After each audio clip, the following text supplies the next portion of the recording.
Back with another thrilling instalment of Sit Down and Talk with Red Hulk. So this is, again, just another part whereby I'm just going to be having a chat with you guys. You found out a bit about my background. We've talked about injuries and things. So this is training principles, training philosophies, things I've learnt over the years, because I'm very old and I've got a few grey hairs and things. So if you haven't checked out the other videos, please do so. There might be a few little tidbits for you guys. Like I said, I've got a few grey hairs, so there might be a few bits and pieces you can learn from me. Now, where did it all start? How did it all start? What kind of things have I done? Well, to be honest with you, what I say and my general philosophy is everything works, nothing works forever. And when I say that, I mean genuinely everything works. 5x5s work, heavy works, light works, drop set work. They all work, but they do not work forever. So the first split I followed was chest triceps, back biceps, shoulders and a bit more triceps, and legs. That was pretty much the breakup of my week. And I did that when I was a kid. I did that for probably the first year or so of my training. And I just followed a group of older guys who I used to train with, who I've mentioned in the previous video, because that's what they did.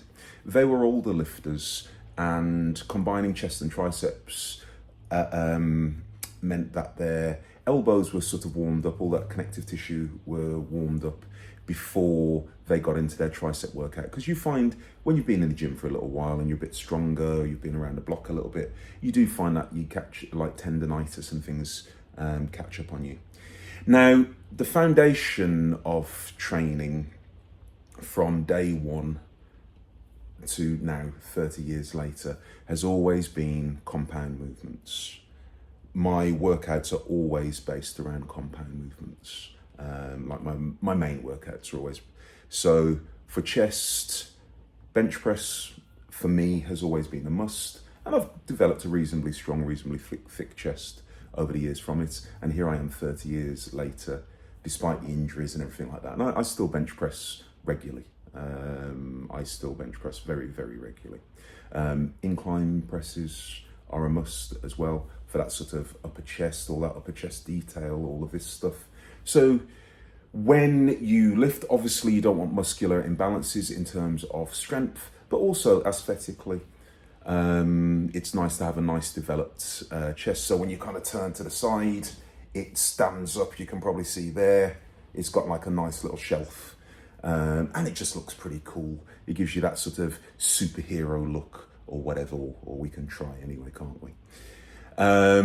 Dumbbells, again, variations of dumbbells, incline dumbbells, flat presses. I really like parallel bar dips as well. Excuse me. I like dips for chest more so than for triceps. Where you lean forward and it activates a little more chest. I find that works really nicely as well for me. And again, it's something that I do regularly. Having torn my rotary cuff a little while ago, I did have to leave them for a while because they used to cause me quite a lot of discomfort.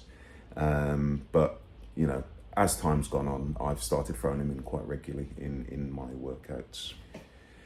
Triceps, to be honest with you, in my early days, I used to do a tremendous amount of overhead extensions, skull crushers, things like that. And I got to be decently strong at them. And I'm still reasonably strong at them.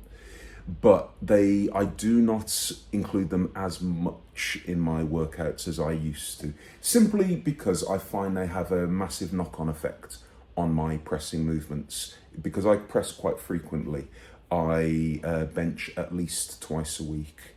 I do shoulder press at least twice a week. I find if my triceps are absolutely exhausted and my elbows, because I do find they can catch up in terms of tendonitis, I don't do them as frequently. So I do tend to do more in the way of kind of cable pushdowns with a slightly lighter weight, higher repetitions. You need a combination of all of the above. As I said earlier on, everything works, nothing works forever. Cables for me save my elbows quite a lot. And as I said, this is me as a guy who's been in the gym for 30 years. I absolutely recommend as a younger lifter that you get strong on those basics, and that will be where you get your absolute meat and potatoes. But equally, if you follow something like I do, a kind of push workout, your triceps get a lot of secondary work anyway through the bench press. So if you're locking out a decently heavy weight, it really does activate the triceps tremendously. Now, some people like close grip bench press. I do close grip bench press, but I use it as a tool to aid my lockouts for bench press. I don't necessarily do it to add meat to my triceps. It might be because I've got, as you can see, I've got extremely long arms. So my triceps are strong and I can lock out a tremendous amount of weight. I can close grip bench press, decent poundages.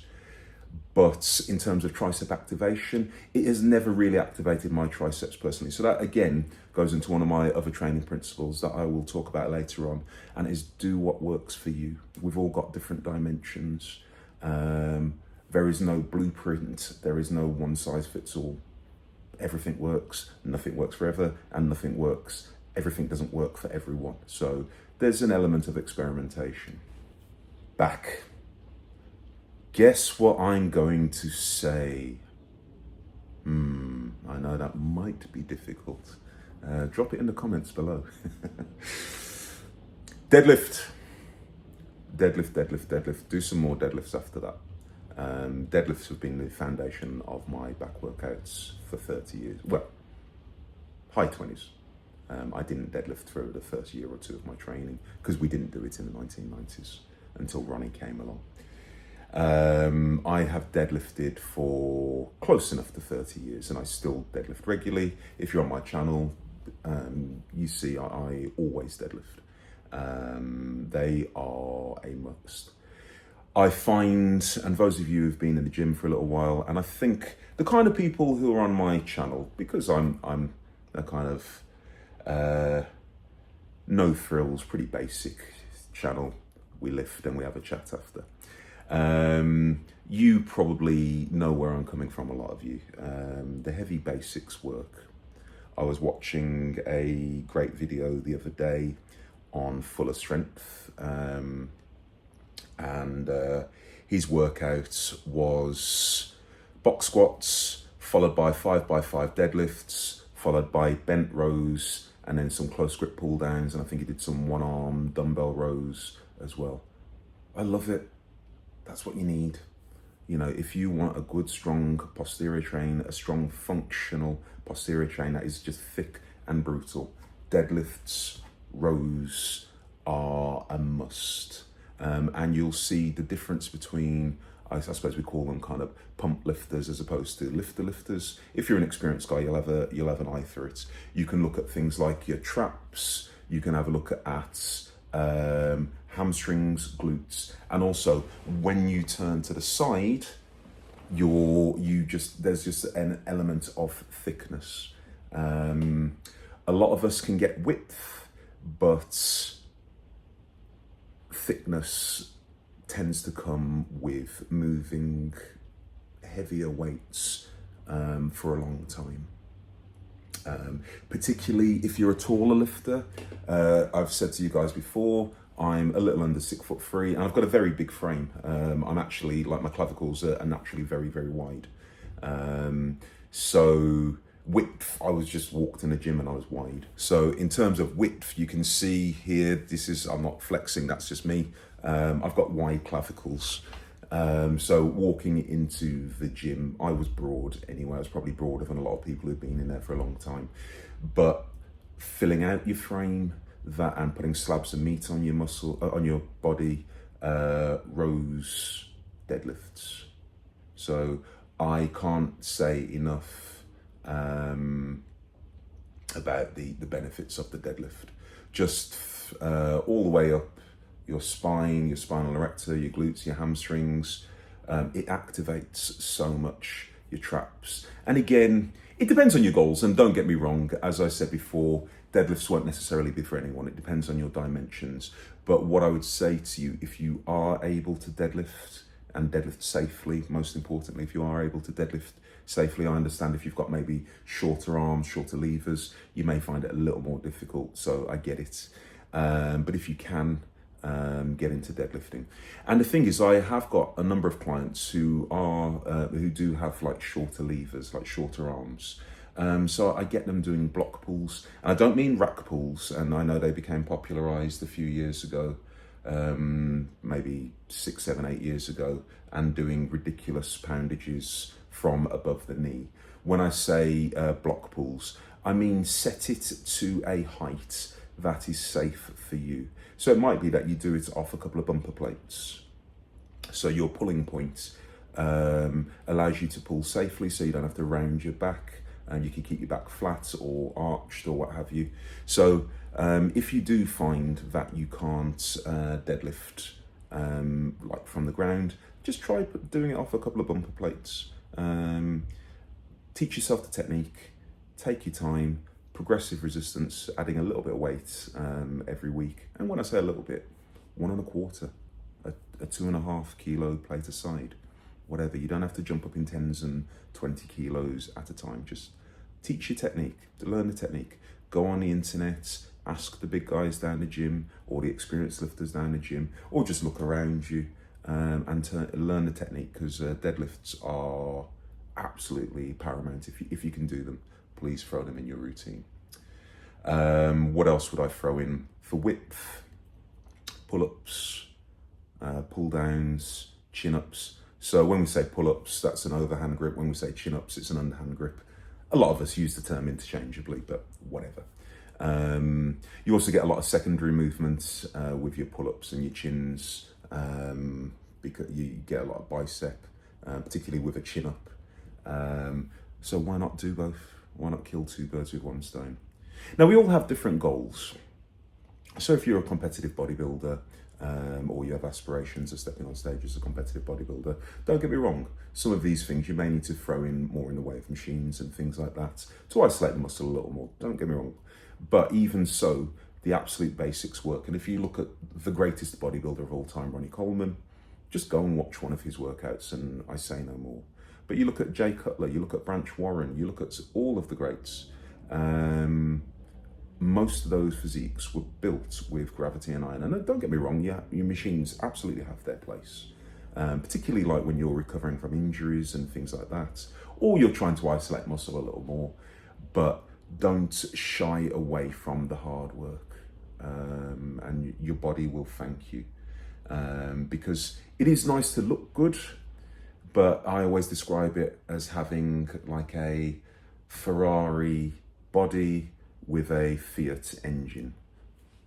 No offense to Fiat owners, but you understand what I'm saying.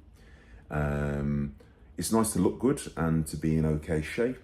I'm in okay shape for an older lump in his back garden, but I'm strong. I'm probably stronger than I look. So for me, in terms of my own personal goals, I wanted to be strong, and a physique was a bonus. Like looking okay, looking half decent is a bonus for me. I just wanted to be strong and I wanted to be fit. And if you are hitting the muscle correctly, in decent enough form, with enough weight, and you're getting adequate nutrition, then you'll probably find that your physique will come along with you for the ride. Biceps, again, I keep it very basic. I love barbell curls. Dumbbell curls, barbell curls, preacher curls, what else? Incline dumbbell curls. So if I had a choice, and again, my arms are a decent enough size, got a little bit of muscle on them, and they're about 21 inches. As I said, for an old man, not too bad. I would recommend preacher curls, standing barbell curls, incline dumbbell curls. Those are my three go-to exercises. I do a variation of those in pretty much every single workout I do, and I have done for years. As I said, your cable curls, your hammer strength preacher curls, and all those kind of things, they all have their place, but those are the basics that have done me pretty well so far. Now, shoulders. So I, at the moment, combine chest, shoulders, triceps, but if I had to look at shoulders alone, again, you know what I'm going to say, heavy, basic stuff. I am more of a barbell man than a dumbbell man, generally speaking. I love dumbbells, but I'm more of a barbell person. I would recommend seated military press, so seated shoulder press. I would recommend standing shoulder press, clean and press. I would recommend seated dumbbell press as well. In terms of your big mass builder, I would then highly recommend that you really get into the side delts, so side raises of various kinds. So side raises of various kinds, dumbbell side raises particularly. Now, with dumbbell side raises, they took me a long time to master. I've got very, very dominant traps. My traps are stupidly strong and they just want to do everything. I can do calf raises and get a trap pump. I'm just looking here now. My traps are probably looking quite chunky and I'm sitting here. They are very dominant, very strong. So it took me a long time to learn to master the side raise. But once you've mastered it, again, I'm not going to teach technique at the moment, but when you've mastered it and do it with moderate weight is what I'd also say. Slow your form down a little bit, do it with moderate weights. And I recommend reasonably high reps as well. And just kind of tune into the muscle. With your raises, side raises, front raises, rear delt flies and things like that, they are much more in the way of form, and I don't really tend to go below 10 reps on them. I tend to be more 15 to 20 repetitions. I'll talk about repetition range later on in the video, but just to give you an idea. Now, once you've done your heavy compound move, your seated shoulder press of some kind or another, or standing shoulder press of some kind or another, I would also recommend that you do a bit of trap work. Now, traps, they do get quite a lot of work through your assorted rows, your T-bar rows, your barbell rows, your deadlifts. But if you are someone that just wants to look a bit more yoked, a little bit more jacked, a little bit thicker and stronger around this area, I would also do some isolated trap work. As I've got older, I do less. I did a lot when I was younger, though, because again, I was the original ego lifter guy. I loved shoving plates on a bar, and I was really strong on traps. I have got a video on my channel from a few months back now. If you are new to the channel, you can maybe have a look, where I shrugged 9 plates in pretty good form. So that's 380 kilos for pretty good form, in reasonable form. So you get an idea. My traps are strong. But I used to come in every session and I'd throw on 6 plates, 7 plates, and just throw them around. But in the process, it really fingered up my traps. It really thickened up my upper back and my neck as well. But, you know, if that's the look you're going for, cool, go for that. Legs. Now, I know it's going to come as a surprise to you, but squats, and do a bit more squatting, please. Squats to this day are again the foundation of my workouts, and I have been squatting for 30 odd years, and I'm still reasonably strong at them, and they just work brilliantly. All the other things absolutely work, and again, as I said before, you have to look at your own dimensions and things like that, but try not to shy away from hard work. I know there has been a lot of backlash in the fitness community against the squat. Oh, it's going to give you big glutes, it's going to make you have a thick waist and all that kind of stuff. Now, I am around 300 pounds and I've got about a 37-inch waist. 38, 37, 38 inch waist, and I've got a chest that is about 57, 58. So to put it in context, you can see they haven't made my waist grow particularly. And deadlifts haven't made my waist grow particularly. A bad diet is probably going to make your waist grow. Don't get me wrong, you're going to put on some meat because it's muscle. You are going to have a brutally strong core by squatting. You are going to have a brutally strong core by deadlifting, because if you didn't activate your core, your body would just fold in half. There are some things, and I'm just saying this to you guys from my own experience, but I'm an old man. I've been in the gym 30 years. I'm closer to 50 than 40. I'm 46 years of age, and I'm still functional. I'm still strong, and I'm still in okay shape. So, and these have been the foundation of my workout for 3 decades. So I know a lot of guys are anti-squat, but if you actually just want to be strong and functional and be healthy when you're older, I can't reiterate enough how important it is to squat. And they just put so much meat on everything. They really do. They just make you strong. And once you master the form, you'll get there. You'll get there, and I promise you'll thank me for it. So don't give up on them. Don't give up on them. Give them a try. Otherwise, if you're not a home gym owner and you've got access to a gym, leg press is really good for some people. Leg press is something that doesn't work well for me. With my dimensions, as I said, it's an individual thing. I have in the past gone extremely heavy on leg press. I've filled up leg press machines, as I'm sure you can imagine, and done them in quite good form, like done them to depth, not some of the stuff that you see on the internet. I mean, I've leg pressed a lot of weight in pretty good form, quite deep, but they just have never really done a massive amount for me. When I do leg press nowadays, and I do them quite frequently, I tend to use moderate weights, and I do them for much, much, much higher rep ranges. I treat them as almost a deadlift accessory. I keep my feet low and close together on the platform, almost in a deadlift stance. And I get a tremendous amount of quad activation doing that. And I tend to, as I say, stick to 15, 20, 30 rep range with decent enough weight. Don't get me wrong. You guys know I like weight, but I'm on about relative to my level of strength. And I go very, very deep. I'll have my heels like touching my glutes or my hamstrings. My calves will be literally resting on my hamstrings when I do them.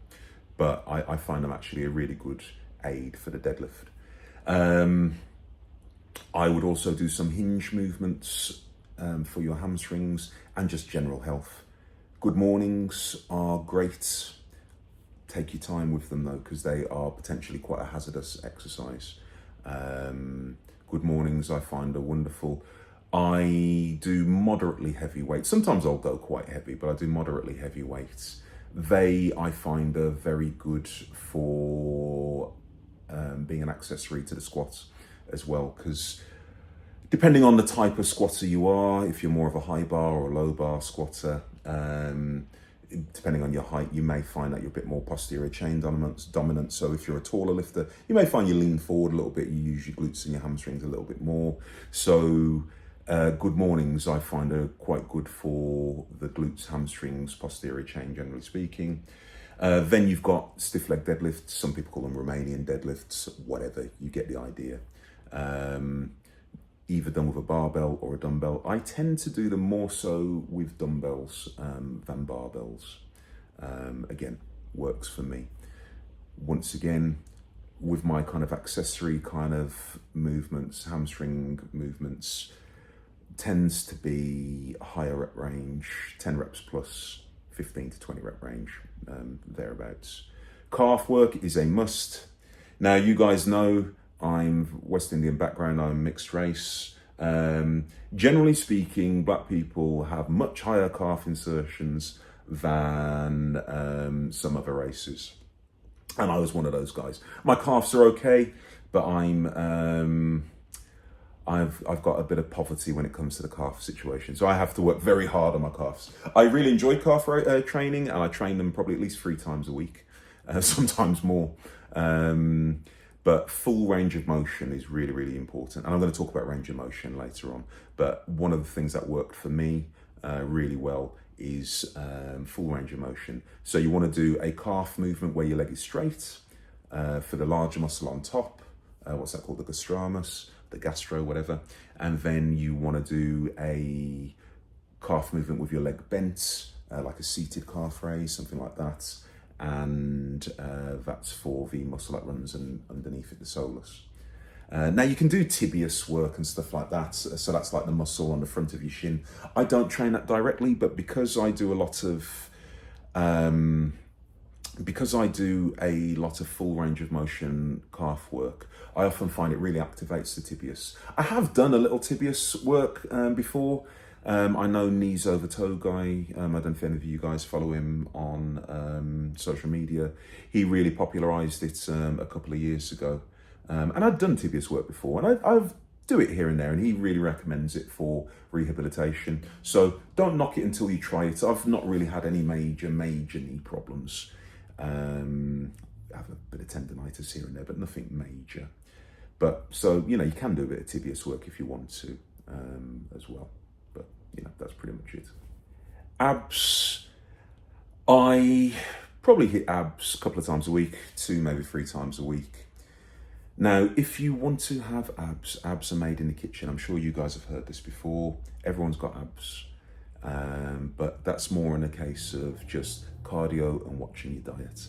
But if you want to train them directly, I would do something that brings your knees up, your knees into you, like a leg raise, knee tuck, hanging leg raise. I love hanging leg raises.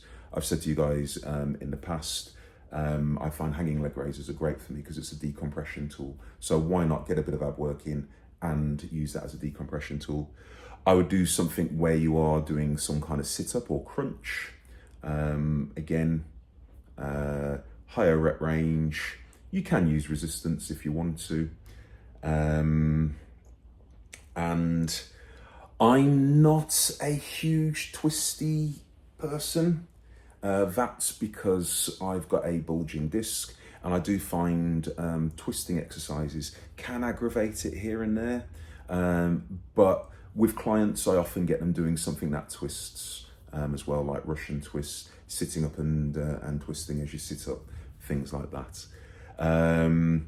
Now, your core, as I said to you before, does get activated tremendously. You'll see how strong your core is if you press something decent over your head and you hold it there, because your core will, and if you're not used to it, you'll see how strong your core is. That's core work for me. A good deadlift, a good squat, a front squat, oh my goodness. You cannot believe how much it activates your abs. You can't believe how much it activates your abs. So again, doing those heavy basic movements give you a tremendous amount of ab/core development. So don't shy away from the basics and your abs will be there. Sort your diet out, cardio, and you'll get there. A couple of you have been asking me about diets recently, so I think I'll actually do that as a separate video. I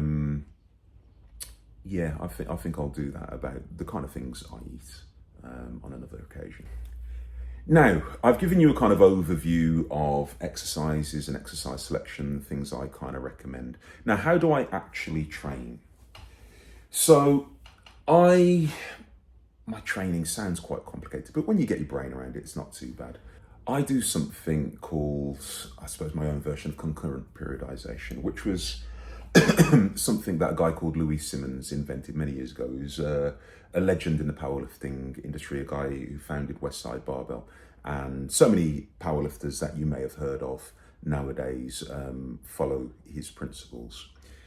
He was a very, very clever man. But I do my kind of own thing with it. So again, it sounds a little complicated, but once you get your brain around it, I find it works for me, and I'd recommend it for you.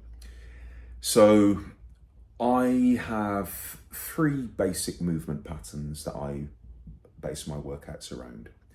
I have my kind of push movements, I have my hinge / pull movements, and I have my squat movements. So, are you with me? So, we'll just call it, for the sake of argument, push-pull legs, okay? Now, push. I will subdivide that into three separate workouts. Workout 1 will focus on just a heavy max weight, ordinarily based around the bench press, the incline press, or the shoulder press. Workout B will be based around bodybuilding style workout, whereby I go to my local gym and I just get a really good pump, and I throw in training principles like continuous tension with my repetitions. I do drop sets, supersets, those kind of things as well. And workout 3 will entail support for my workout 1. So it will entail support for the bench press, the incline press, or the shoulder press. Now, in that workout, that's where I use like speciality bars. I might use the cambered bar to get a much greater range of motion. I might do pin presses. I might use a Swiss bar, things like that. So again, it's just the idea of helping me get stronger on my primary movement. So this rotation, I found over the years, particularly as an old man, it's very easy to get those aggravating little niggles. And those little niggles soon turn into aches and pains, and those aches and pains soon turn into injuries. So by rotating between the 3 workouts, it allows me to still make progress, and it still allows me to go decently heavy. But it is giving my body a rest from those particular movement patterns. So I'll give you an example. Workout 1 would ordinarily be, I'll just take flat bench for example, heavy barbell flat bench. I will work up to a given rep range on the day. It might be a heavy set of 5. It might be a heavy triple. It might be a heavy double. It might be a max single. Or it might be, I might have a little bit more volume, whereby I might, let's say I want to go 3x3, 5x3, 5x5. You get the idea. And then I'd do a little bit of support work for it. I might finish off with a fly, a few side raises, and then a few cable push downs or band push downs. Now, if I was subsequently to go on and 3-4 days later hit my push movement again and again work up to another max set of 5 or max set of 3, my body probably hasn't recovered, my nervous system probably hasn't recovered, or my joints won't necessarily have recovered, particularly as an older lifter. So what I would then do is go on to, again, push movements, but just bodybuilding stuff, but with a much lighter weight, much higher repetitions. And don't get me wrong, I'll still get some really good work in. I'll get a tremendous pump, but it'll be 10, 20, 30 rep range. It might be incline dumbbell press. So for instance, the other day, I did incline dumbbell press. I think I went up to, what was it, the 40s? Can't even remember. Anyway, I went up to whatever the given weight was. I was doing sets of 25 with those. I did like 5 sets of 25. I would then do, something like a hammer strength machine. I might then do some pec deck, something like that. I'll do like some Arnold press for shoulders, or a seated hammer strength, or Smith machine, or, it's just other things that aren't going to necessarily put that weight and that strain on my joints, my connective tissues. And it just helps me avoid those kind of like overuse injuries from doing the same sort of movement pattern with the same heavy weights. So for my pull workout, my hinge workout, whatever you want to call it, deadlift obviously will be my primary movements. And to be honest with you, a lot of the time I just tend to deadlift. I just have a heavy deadlift session.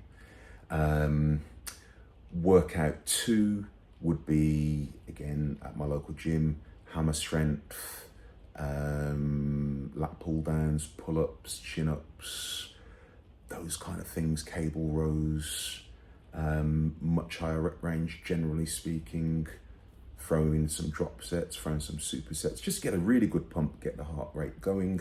Again, I just want work. I just want lots of volume and lots of work. I am a proponent of very high volume. I won't even tell you how many sets I do. I do a ridiculous amount of sets and reps because I've built up a very good training endurance over the years. And then workout 3 would be my kind of accessory to the deadlift workout. So that's where I will do some heavier barbell rows, maybe some T-bar rows, some bench rows, seal rows, those kind of things. High pulls, really good for like explosive movements.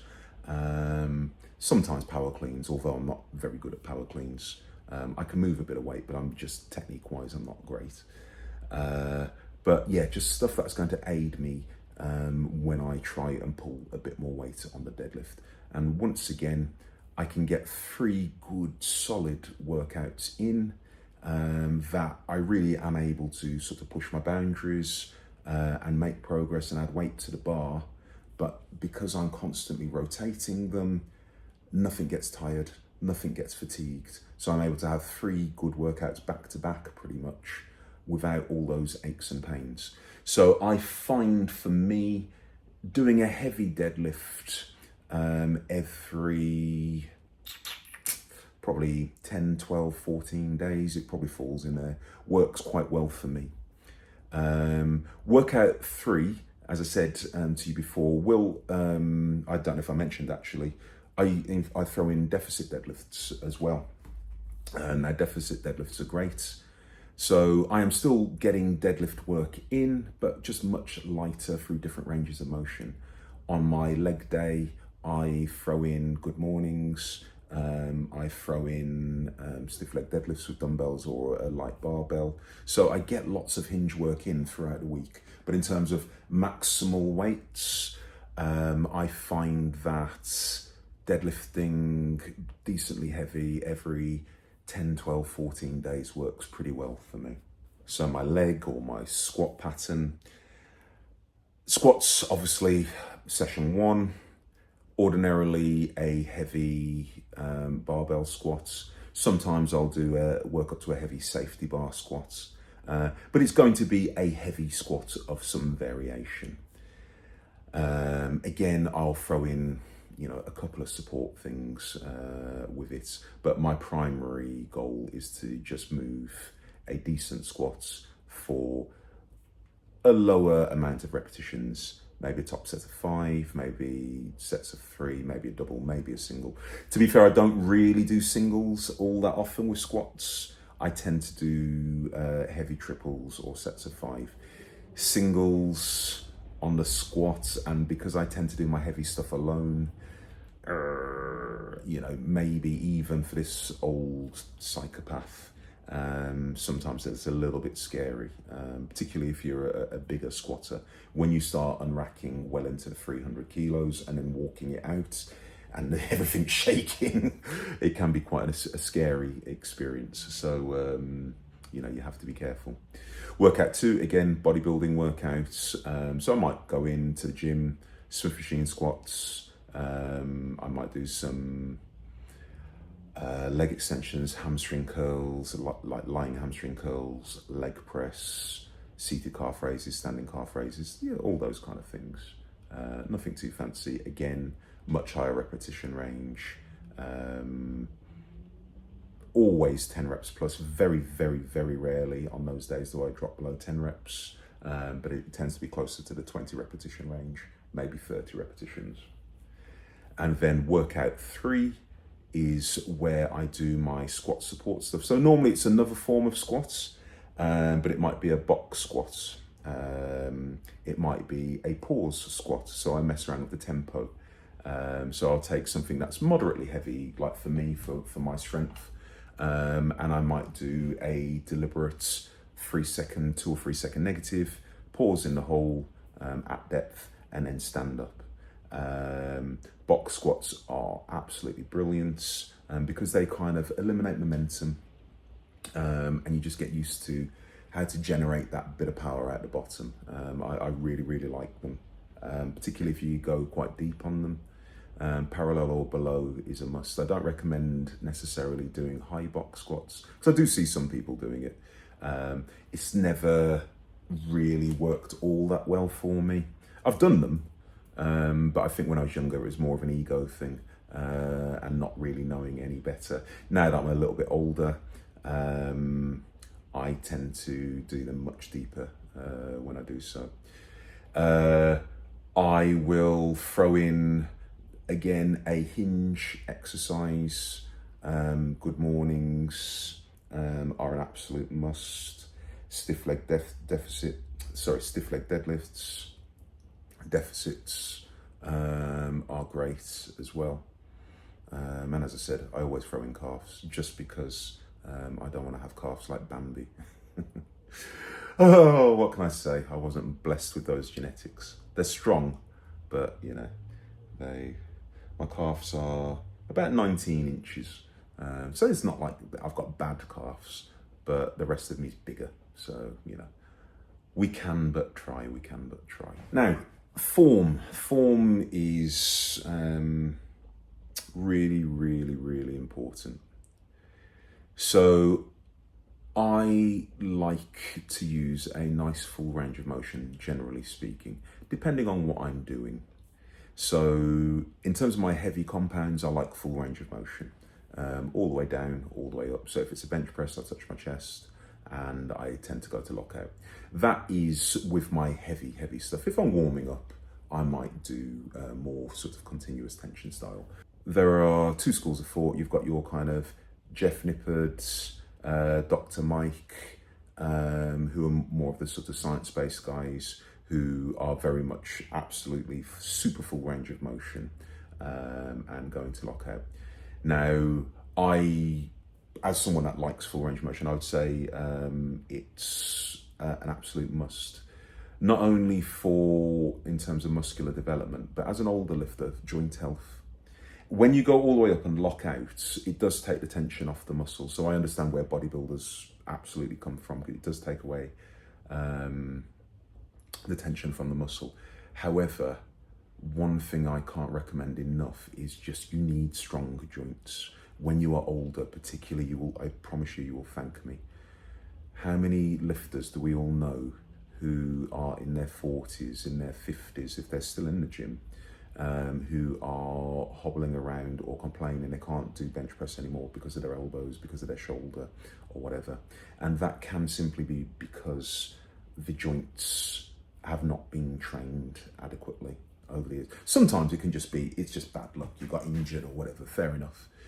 But as, again, a guy who's lifted more weight than most people have probably lifted, and I've been in the gym for longer time than most people have been, I really started to get into a nice full range of motion probably about 10 years ago now. Prior to that, I tended to do more in the way of continuous tension style, generally, because I'm like from a bodybuilding background, not in terms of competing, but I followed bodybuilding routines. But I would say over the last 10 years, particularly as I've got into my 40s, my range of motion has just got greater and greater and greater. To the point that I bought a cambered bar so I could extend my range of motion on the bench press. My squats, for a taller guy, I squat pretty deep. Deficit deadlifts, I can pull 300 or more off a deficit, standing on a bumper plate. So it's pretty good. I can touch the floor with the palms of my hand. So I'm reasonably mobile for a bigger guy. Behind the neck, shoulder press. I don't do it all that frequently, but I can touch the back of my neck and go to full lockouts on a behind the neck shoulder press as someone in his 40s, and I can do that with, reasonable enough weight. And that has just been a testament to using a full range of motion and, trying to maintain joint integrity. And that is also despite having a torn rotary cuff and a torn pec. So you guys can see here where the tear is compared to there. Aesthetically, to be fair, it doesn't look bad, but you can see up here, I've got that ridge of muscle. Up there, there's a bit of a dip in it. But I can still do all of these things, and I can still move, reasonable weights, because I have gone through a full range of motion for a long time. So my joints are quite mobile. When you squat, I weigh like 136-ish kilos, like 300 odd pounds. I'm able to get my hands in position and squat down. A lot of bigger guys tend to have to squat out here just because they haven't got the shoulder mobility. So again, work on your mobility is something I'd recommend. Now, I'm not a big, huge proponent of stretching or anything like that. I don't do stretching. I never have done stretching. I've seen a number of people spend 30 or 40 minutes stretching in a gym, and I've done 3/4 of my workout in that time. And then they will go on to, bench press, maybe not all that much weight, or squat all that much weight. But the time they've spent, because they've followed people on social media who say you need to stretch, you need to be mobile and all that kind of stuff, but they're doing mobility at the expense of the actual training. I would rather utilize my time productively, actually lifting. So I get myself prepared for a movement pattern by doing the movement pattern. I will squat, but I'll just squat lighter and add weight to the bar. And my form actually gets better as I go along, generally speaking. One, because I'm just simply concentrating more, and two, particularly on a squat, it takes a little bit of weight to actually push me in position.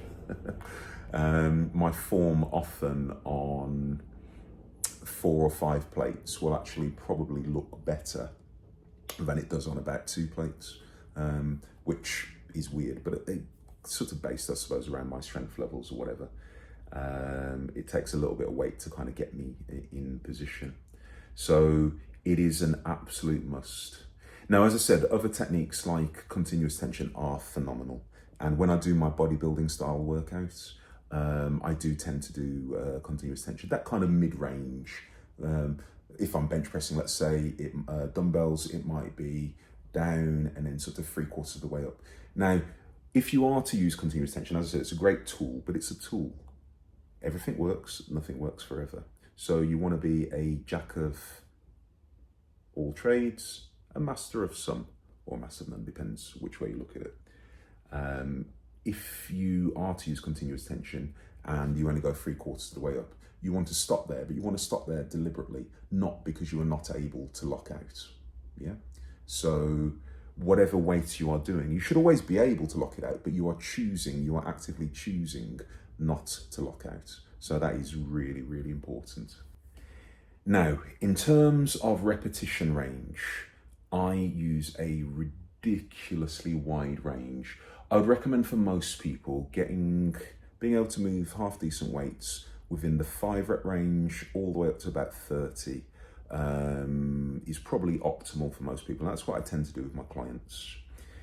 You do not just want to be a brute who can do a 1 or 2 rep max, but then they consider 6 reps cardio. Don't be that guy, because it's very easy to fall in love with weight. And you guys know I love weight. I absolutely adore weight, but it's also important to have muscular endurance and to be fit, because the most important muscle is this one right here, the heart. As I said to you guys before, I'm obsessed with conditioning, with cardio and stuff like that, just because I've seen so many people I love die. Just saying it as is, I've seen lots of my family, lots of my loved ones die. My dad, all my uncles, my aunts die because of the heart. So I want to live a long, fruitful, healthy life. When I train, I don't rest all that much, and I've just built up a tremendous amount of tolerance to volume, to repetitions, that kind of lactic acid burn. And it just gives your physique a slightly different look. Heavy weight gives you that thickness and that kind of density and all that kind of stuff. but you'll often find the volume, and it adds a bit more quality to your physique. A few more lines and striations and things. And I'm not like a physique guy by any means. I'm not saying that I'm more of a practical, functional guy, but it's nice to actually also be in reasonable shape as well. You don't want to be just solely be a strength guy, but you get out of breath or you get a pump if you do 6 reps and then you have to stop and sit down for a Snickers bar and a Coke or whatever. So, just, I would say, mix it up.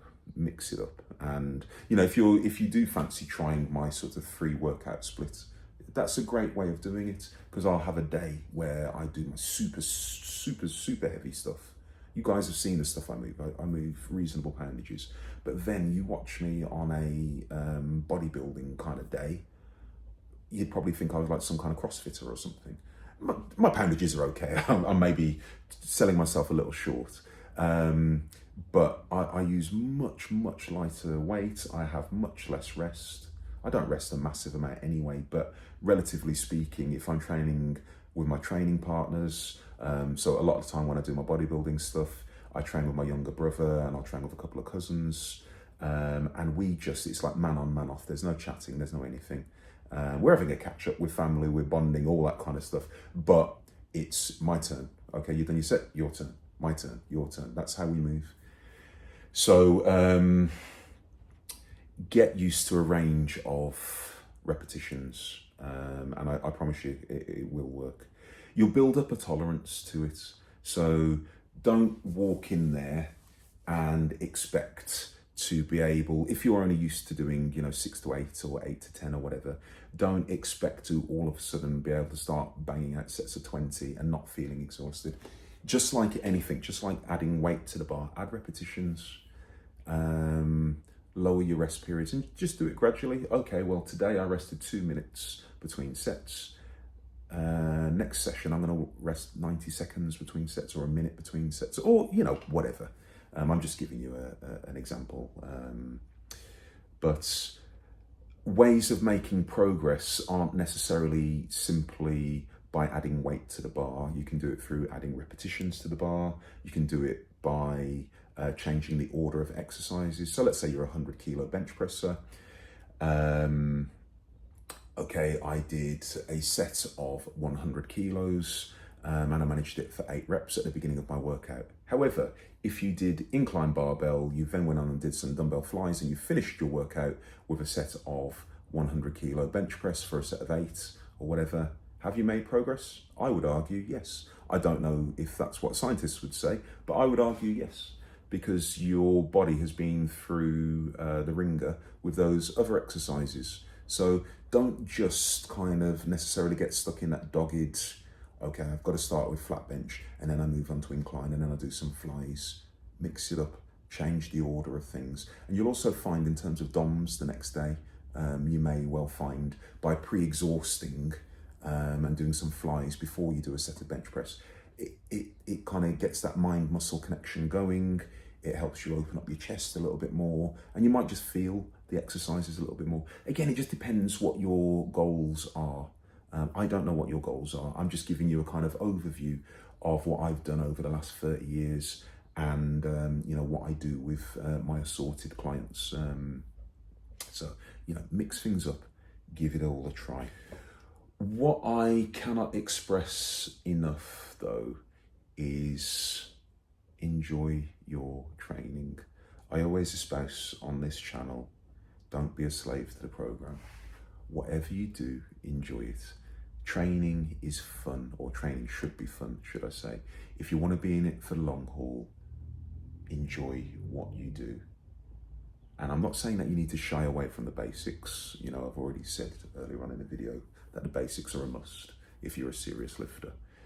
But ultimately, if you have got your training program that you've, following from online or that you've created yourself or you've got from a coach or whatever, and it says, okay, today you've got to do 5x5 on, I'll just take the bench press, 5x5 with 100 kilos on the bench, and you're not feeling it on that day,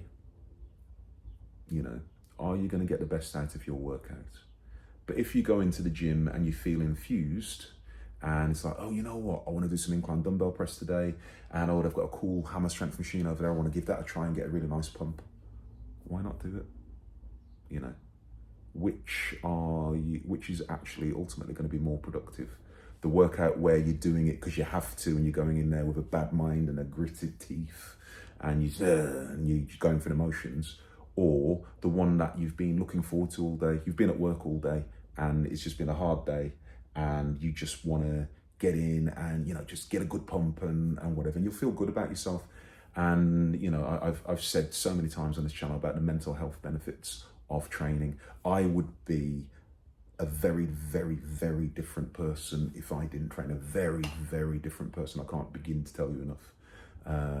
I wouldn't always be the nicest of people if I didn't train. But it just chills me right out, to the point that I'm, you know, pretty easygoing guy. If I didn't have that, I would be a very, very different person. I really would. And fundamentally, I love training. I love what I do. Training is the highlight of my day. It is the absolute highlight of my day. I've trained twice today. I did a workout at the gym this morning. When I'm filming this is a Saturday. I did a workout this morning. I've come in tonight, just wanted to get a bit more blood in. Did a little bit of arms just before this workout, got a little pump. Wanted to get some nice biceps for the camera. Because I did a bit of back and biceps this morning, but I didn't feel like I'd done enough back. So I did a bit of biceps and forearms tonight. I just wanted to. I enjoy training. I love it. It wasn't programmed in. I just felt like doing it. And sometimes go by feel. Follow your programs, absolutely. And as I said, I'm not using this as an excuse to deviate from the program and, you know, to avoid squatting or deadlifting. Oh, Red Hulk said I don't have to deadlift because, you know, I don't feel like it. I've got to enjoy what I do. Training's meant to be good for you. Training's meant to be hard, but training's meant to be fun. So the point I'm making, I would still prefer you or a client or whoever to be in the gym doing something, adding weeks and months and years to your life, than sitting at home doing nothing. So doing something is always going to be better than doing nothing. So if, you know, squatting or deadlifting or, you know, some of these programs, if that is not doing it for you and it is putting you off going to the gym or getting the best out of your workouts, if you need to deviate here and there, do not be afraid to do it, is what I'd say. Simply enjoy what you do. Training is fun. It adds years to your life. You get that wonderful endorphin buzz afterwards. It's just great. Training is just fantastic. And the amount of people I've seen and helped over the years just get out of a bit of a rut just through lifting weights. I can tell you through personal experience, I'm not saying I've had the hardest life, but we all, you know, life happens to us all. On the day my father died, he died during the night, and, you know, went around and sorted out the situation. Got myself home in the very early hours of the morning. By 9 o'clock the next morning, I was in the gym, and a couple of my cousins came down with me, because obviously, you know, we're a close family, and they knew not to talk to me. I obviously wasn't in the best of moods, but it's a lot, you know, to lose your father. But I had about 45 minutes to an hour. I came in, I put my hood up, I had my headphones on, and they trained with me. They didn't speak to me, they knew to leave me alone, but it allowed me to gather my thoughts a little bit and to compose myself and conduct myself as I needed to do, and be the man that I needed to be for all those around me. Because, you know, I'm the eldest son, I'm amongst the eldest in the family.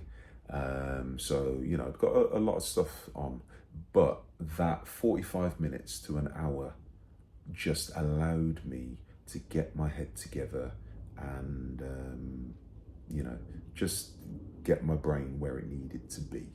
And I'm not saying you forget. Look at my mad daughter in the background. It's perfect. Perfect timing, Amber. Right. Yeah. All right. My daughter has just bought herself a shark onesie and she needs to come and see it. It's Anyway. sleeping bags. Right, I'm going to go back to being serious now, Amber. Go away.